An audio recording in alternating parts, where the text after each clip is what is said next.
Disclaimer. In accordance with the ACA Code of Ethics, Section C, Subsection 8, Part A, Responsibility to Other Professionals, Personal and Public Statements, which states, when making personal statements in a public context, counselors clarify that they are speaking from their personal perspectives and that they are not speaking on behalf of all counselors or the profession, as much as I wish I was. As such, everything here should be taken as my personal views on the statements, behavior, and clinical views of anyone or any institution discussed in the contents of this video. Hey everyone. So I was thinking about it and I realized that the conversation about Sasha Yad is fairly fucking long. And what I decided to do was recut it into 3 separate sections, I think for ease of watching. I'm going to put this bumper at the beginning of each video. Feel free to skip past it and get right into it.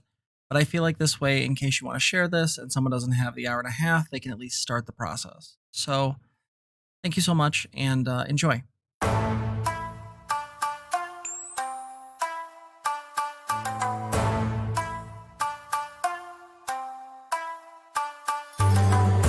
There is nothing inherently erroneous or illegitimate about a rapid onset of gender dysphoria. Some trans people experience an epiphany during which all the clues and puzzle pieces suddenly come together. True. And they finally realize that they are transgender. This is what happened to me when I was 11, as I describe in Chapter 5 of Whipping Girl and Chapter 13 of Outspoken. But the above passages, both of which describe parents experiencing surprise, illustrate that the word rapid in ROGD doesn't necessarily refer to the speed of gender dysphoria onset, especially in the many cases where the child keeps their experiences to themselves for a time before sharing them with parents. I'll be better. Rather, what's rapid about ROGD is the parent's sudden awareness and assessment of their child's gender dysphoria, which, from the child's standpoint, may be long-standing and thoughtfully considered. I'm literally dealing with this with clients. Like, I've dealt with clients where there's a legitimate issue where they have been experiencing just in a horrible place in their skin and they just can't stand it, but they never had words for it, or they never wanted to share it because it was inappropriate. If you have conservative family members, for example, and they're like, don't be one of the queers. Well, guess what? You're not going to do that. You're not going to actually in any way, shape, or form deal with or engage with any of this stuff. You're going to just hide it, bury it, conceal, don't feel, Elsa. And what's going to keep happening on and on and on and on again is that these parents are going to suddenly fucking be surprised and be like, oh no, it's rapid onset gender dysphoria, just like that woman, just like the old fortune teller told me. These people are monsters. Let me be very clear. And I don't mean trans people, shut up people that are trying to take me out of context. The fact is that what this woman does, and just like all the people she works with, these people are the people that are my fucking enemies. There are so many bad actors in mental health. And I'm going to be really clear. If you bring your kid to somebody like this because you can't handle them being trans, that is fucking child abuse in my eyes.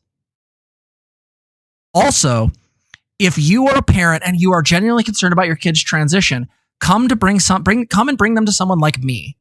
I have worked with kids who have figured out that they are not trans. It's rare, but they do happen. But if your goal is to be genuinely good faith and understand exactly where they're coming from and really hear them out, you can have some really amazing conversations. I had a wonderful conversation with one teen recently with their parents, and it went swimmingly. The parents were more excited than the kid was. It was fucking pog. The fact is that this isn't suddenly a giant change. It's that kids are becoming more aware of the fact that they have options, and Zoomers aren't as necessarily fucking like emotionally constipated as the older generations. Yeah, the correct response to learn a new thing is to learn a new thing, not aggress at it. Exactly. It's the fear of the unknown. All parents that get upset about their kids being trans prove is that they're transphobic and they just never had a reason to bring it up. Full stop. So a couple things just as a bring thing, real quick. So if you have a chance, and I'm not going to tell anyone to go watch anything, but I want to remind you that IMDb exists, and there are some very, really bad reviews on here, though. A TERF transphobic documentary, 1 out of 10. That's a TERF documentary. Most of the participants are feminists who think that women are in danger because trans lobby.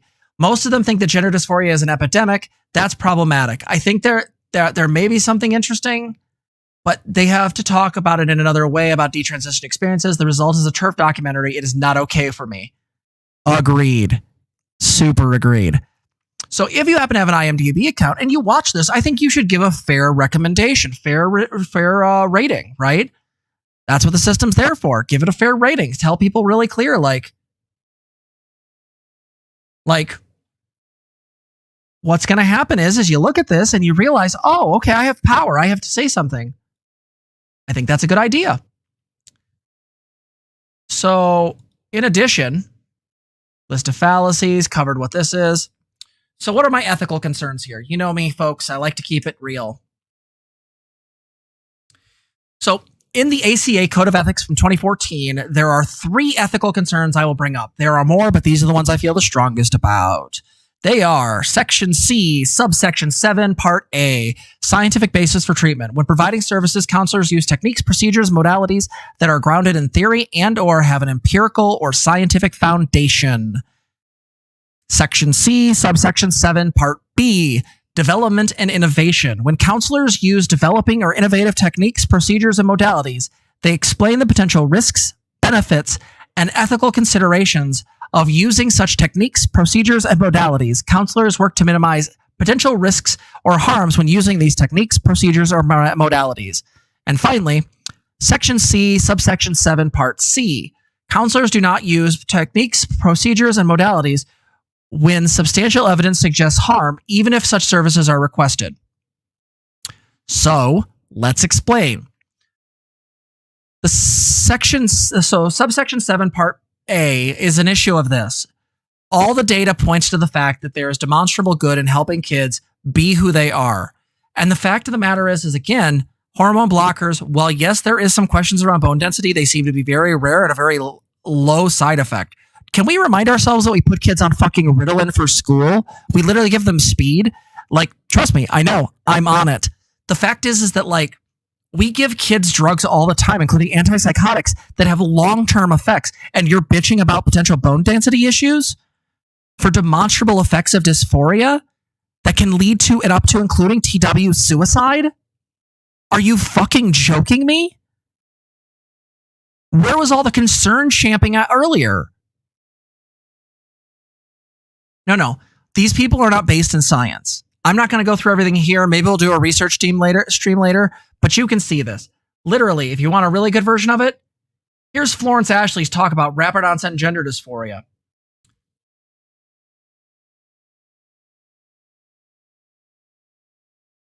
Right? She's fucking brilliant.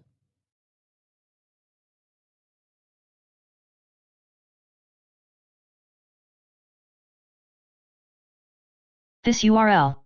The Sociological Review Monographs. Nope, not that one. I want it to go down.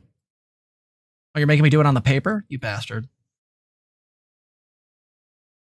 Oh, this isn't that long. Let's fucking go. Conclusion: more panic than epidemic. Proponents of ROGD paint themselves as a marginal group speaking truth to power. In sharp contrast, the theory has spread like wildfire since being coined a few years ago, making its way into national newspapers and being cited by RIT-ERS, scholars, and interest groups with a long history of hostility towards transgender people. As I hope to have shown, ROGD's concerning claims hide a barren empirical wasteland. Instead of a legitimate scientific hypothesis, ROGD is best understood as an attempt to mobilize scientific language to circumvent mounting evidence in favor of gender affirmation. Durwood et al., 2017, Lopez et al., 2017, Olson et al., 2016, Telfer et al., 2018, Turbin et al., 2020, what we know, so ND, many studies. by positing a new clinical subgroup to whom the existing data do not apply.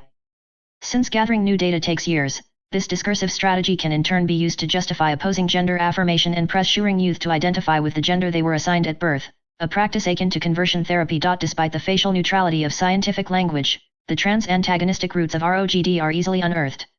Interposed between claims like identifying as the opposite gender is not normal, she was female, and would never be otherwise, parents of ROGD kids, ND, and I mean, you can't change your sex, right? It's scientifically impossible, McDonald, 2017, proponents of ROGD's self-narratives as accepting but concerned individuals cannot but be suspect. Correct. This is concern trolling. These are people pretending they give a shit about kids when really what they do is hate trans people, and they realize the bathroom bill thing doesn't work anymore. The fact of the matter is that if you want, I'll put this in the fucking description, but WPATH standards are real fucking clear. There are ways in which we try to protect kids as best we can. And if someone doesn't abide by these, I absolutely think they should be nailed to the wall for it. Because I don't want to make a wrong decision about a kid. Let me be very clear about this. But I will link also both this article by Julia Serrano and by Florence Ashley. By the way, follow both of them on Twitter. They're fucking great. But the fact of the matter is that this is nonsense. This is nonsense. The idea of rapid onset of gender dysphoria has nothing behind it. Just like this. But isn't there a research study on ROGD? To date, only one research study on ROGD has been published. It is authored by Lisa Littman and appeared in PLOS One a few days ago. Note, that link takes you to the original paper. It has since undergone revision/correction, as described and linked to at the end of this essay. There are numerous problems with this study, as Zinnia Jones and Bryn Tannehill detailed in their critiques of an earlier rendition of this same study back when it appeared as a non-peer-reviewed poster in the Journal of Adolescent Health. For starters, this was not a study of the children themselves, but rather their parents, who were instructed to fill out a 90-question survey. Here we go. About their adolescent and young adult children.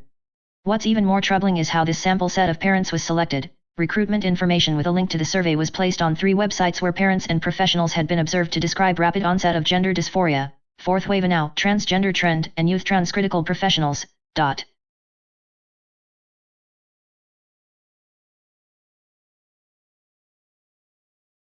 In other words, this supposed study of ROGD is entirely based on the opinions of parents who frequent the very same 3 blogs that invented and vociferously promote the concept of ROGD. Frankly, this is the most blatant example of begging the question that I have ever seen in a research paper. The fact that Littman didn't even bother to post a link to the survey on any of the many other online groups for parents of trans kids, i.e., ones that do not push an ROGD agenda, and who thus might have very different assessments of their adolescent trans children, strongly suggests that she purposefully structured her study to confirm the former parents' assumptions, rather than objectively assess the state of their children. Wow, that's a big deal. So she specifically set this up to go along with their ideas, their beliefs, rather than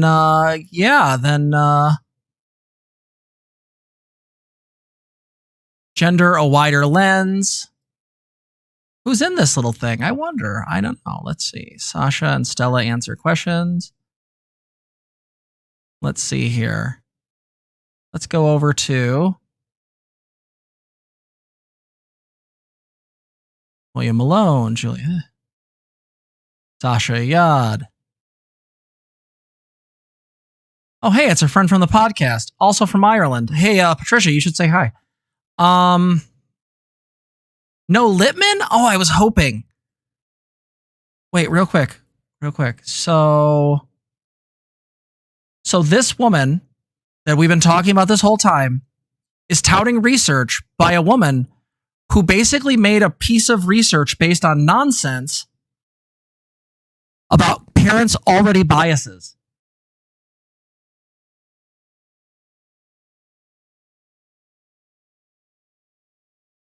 All of this would explain why Littman published her article in PLOS One, rather than a more respectable journal.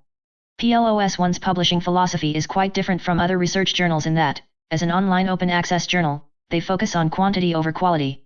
While they review the more technical aspects of each paper they publish, a fairly low bar to clear for an article analyzing an online survey, they are generally hands-off with regards to subjective concerns such as which experiments the authors choose to carry out, and their interpretation of the results. Another journal would likely press Littman to use a more representative sample, provide concrete evidence that ROGD is distinct from regular old gender dysphoria, and more thoroughly explore other possible explanations for the results, as any spurious or unreasonable claims made by Littman would reflect poorly on the journal itself.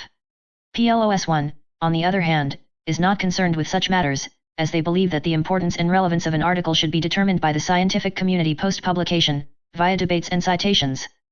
Within scientific circles, researchers are well aware of this, and will take any claims made in a PLOS One article with a grain of salt, if not multiple grains. Note, I have subsequently elaborated on this point here. Unfortunately, the lay public, not being aware of this, will likely take this study as proof that ROGD is a scientifically validated concept. Even though it isn't. Yeah. Because lay people don't understand how research works or the politics therein. Remember, folks, mental health is political. The fact of the matter is that they won't know the fact that the only place this was posted was a fucking journal that basically lets anyone post there because they want debates. This is the same fucking philosophy that goddamn dominated YouTube back in 2016 with people like Sargon of Akkad and fucking Thunderfoot wanting to debate bro everybody. Fuck me. Littman's research is literally there to validate parents' fears and to attack trans people because they realized the bathroom bill thing didn't work because they couldn't find any examples. They look for random examples of people who are transgender and then detransitioned, and then they try to pull them in. You don't believe me? Give me a second.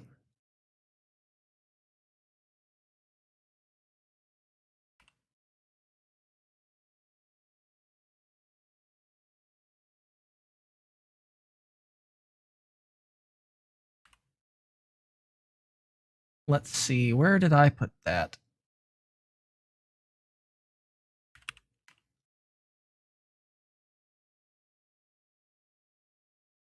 I'm not seeing it. There was a really lovely article. Let me look at my bookmarks real quick. There was a really lovely article that included a trans man who was essentially pulled into TERF circles.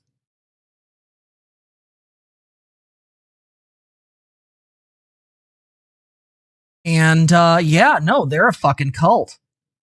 I'll say it. That's exactly what the fuck this is. That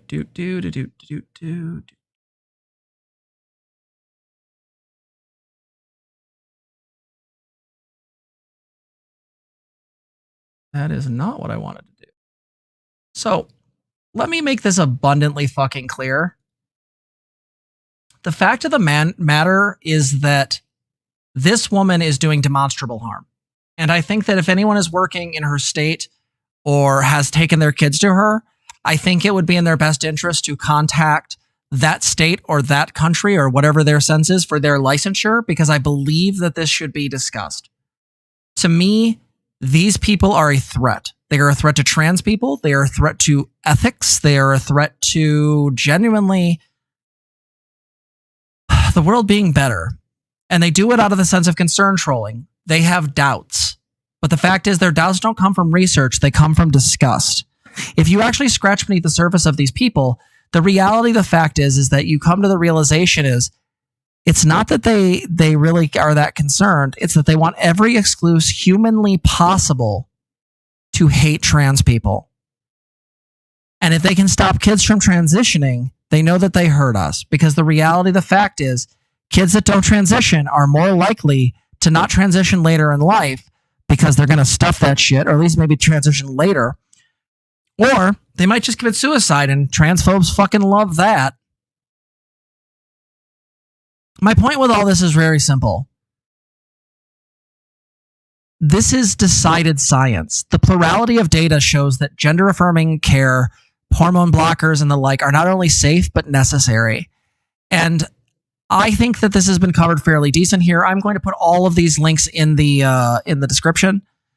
But does anyone have any questions? Does anyone have any thoughts on this? To me, this is horrifying. Now, I'm going to state really clearly, I, again, don't want anyone to harass this person or bother them on Twitter. I just want to make it very clear that this is horrific, and we need to start genuinely kind of pushing back on this. In mental health or otherwise, these people should not be allowed to congregate in this way because what they're doing is harmful. This is no different than the critical therapy assholes, right? It's just another form of alt-righter. This woman can claim she's a fucking feminist, but she's not a feminist by any means, except for maybe the TERF kind.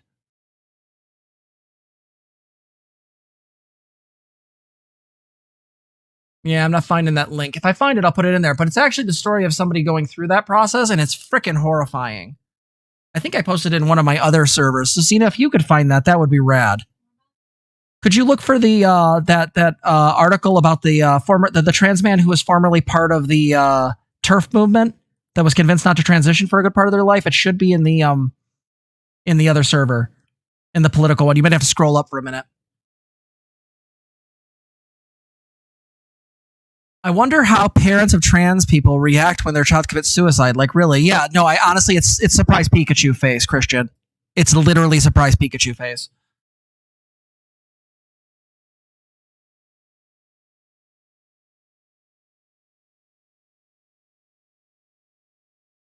The fact is that this is just the continued onslaught of bad theories being used as a way to attack trans people. This is no different than Ray Blanchard's, as she points out here, Ray Blanchard's autogynephile theory. This is no different than the calling trans women fetishists. It's again trying to co-opt psychological language as a way to harm trans women. Full stop. People like this need to be reported. People like this need to be absolutely and completely pushed back on. If you see a friend or a relative taking someone to someone like this, do research. I told you about this in the How to Find a Therapist video. You need to find people who are going to actually, and I mean this legitimately, actually work with your kid and find out if they're trans or not. I'm going to also be posting my Google Doc in there as a read-only. It has several links, including the Vox article explaining the onslaught of TERFs. It has 3 videos, one by Jesse Gender, another one by Cass Aris, and another one by ContraPoints, explaining the Irreversible Damages book, because I know that's going to fucking come up somewhere, and the gender critical thing, because I know a bunch of people are going to fucking come at this video saying, you're trying to hurt children. No, I'm not. I work with kids, and I fucking save them from people like you. I hope you enjoyed the video. Thank you for watching. Please feel free to like, comment, and subscribe. Also consider donating to the channel. You can donate at streamlabs.com/transgirltherapist/tip or at patreon.com and become a patron. Patreon.com/transgirltherapist.